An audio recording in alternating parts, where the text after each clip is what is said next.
taladaada wanaagsan iyo tusaaleynta waan soo dhaweynaynaa insha Allah Allah nagu anfaco waana ku soo dhaweynaynaayo mar quraahana soo booqane insha Allah inaad dhowr jeerna soo booqato ayuu rajaynaynaa maanta isugu keen horeyn isuna keenan dambeyn anu waxaan kamid ahaa kale odayaasha dabaashan waa israac daantan xilimaanka kale waan ku sheegay oo xilimaan ucud ka soo baxay xogayay dawladda hoose isna muddo joogay oo waa waayaragayga maskaxda aanu halkan arkeefiyada aan ugu niman akhrisano ee nool weeye Allah tii xisbinimada insha Allah cidii aan kula xiriiri jirno ma sha Allah kula soo xiriiriyo aanu xogta kala qaadan tii guudna insha Allah waynu ka wada shaqeyn doonaa kulay qodobada kamid tahay wadadoo kale iyo waxqabadkaaga muddaanu deemka joognayo muddada maanan ku tamar yaray wax badan baan naqaashinay qorshayaasheeda dhow bay ku jiraan kuwa taataabatay oo dhan hadii ilaahay nafta daayo waayo bishii 7 baan hawsha banaanay labadeedii adu muddo 3 bilood gaaray ayaan ka joognaa Gudoomiyaha xusbiga Faysal Cali Waraabe iyo wafdida la socda waan soo dhaweynaa gacmo furan baan ku soo dhaweynaa Gudoomiye talooyinka iyo tusaalaadna siisayna waanu qaadanay insha Allah bidmillaahi kariim kulli anagu team isku xidhan baanu nahay qorshe iyo balaan iyo waanu leenahay insha Allah bidmillaahi kariim dadka iyo dalka u shaqeynaa baan anagu diyaar u nahay gowcid injineer Faysal Cali Waraabe waxaan ku soo dhaweynaa degmada Sheekh gudoomiyuhu talooyin fara badan buu siiyay anaga gudoomiyaha iyaga iyo gudoomiye ku-xigeenka waa dhalinyarada ugu daada yar baan filayaa Jamhuuriyadda Somaliland anaguna waan la shaqeynaa insha Allah taala gudoomiyaha waxaan ka ballan qaadaynaa socodka kugu xiga inaad soo mari doontid intaad nagala hadashay oo ku raaxaysatid oo natiraadid wallahi ibleet la way qaateen taladii ilaahay khayrkeena waafajiyo horta waa soo dhaweynaynaa gudoomiyaha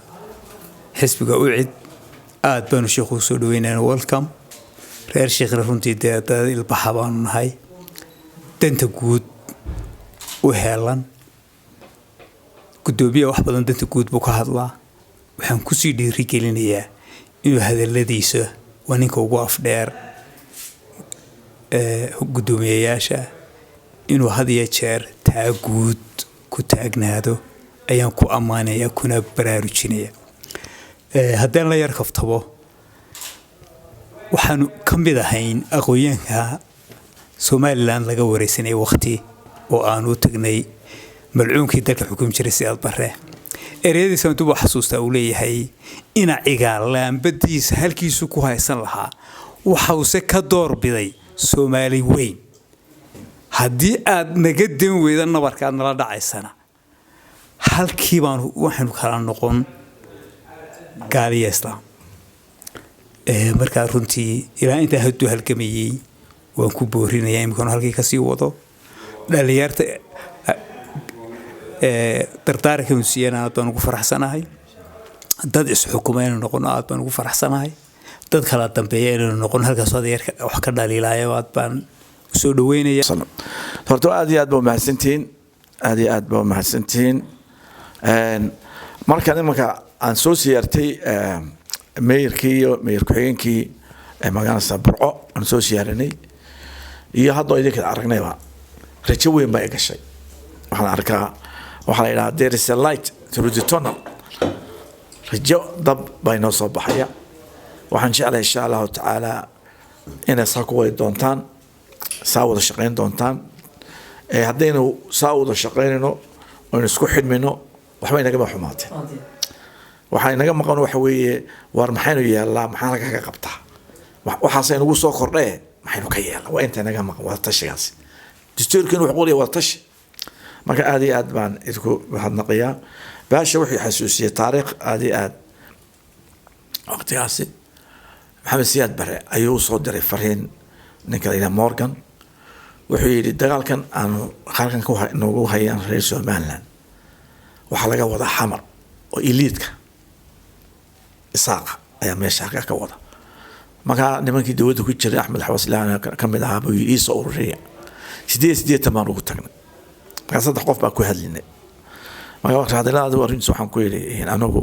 meeshan geelinay meel wada daaqan ku yiri wax isku keenay dawladnimo وكان محمد حاج راعي قال هو أكفر in fact haddii wuxuu laambadiisa u haysan lahaa ee waxa keenay midnimo Soomaaliyeed iyo shacbi u taadoonay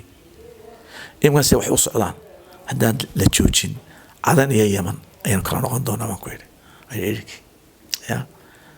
marka aad iyo aad in baash inuu ragay maalinta joog ka mid ahaa maantana laambadiina soo ceshanay وين فينوس يكلك الله إن شاء الله تعالى هذه أدمان تقول تشوينها تقولها وينها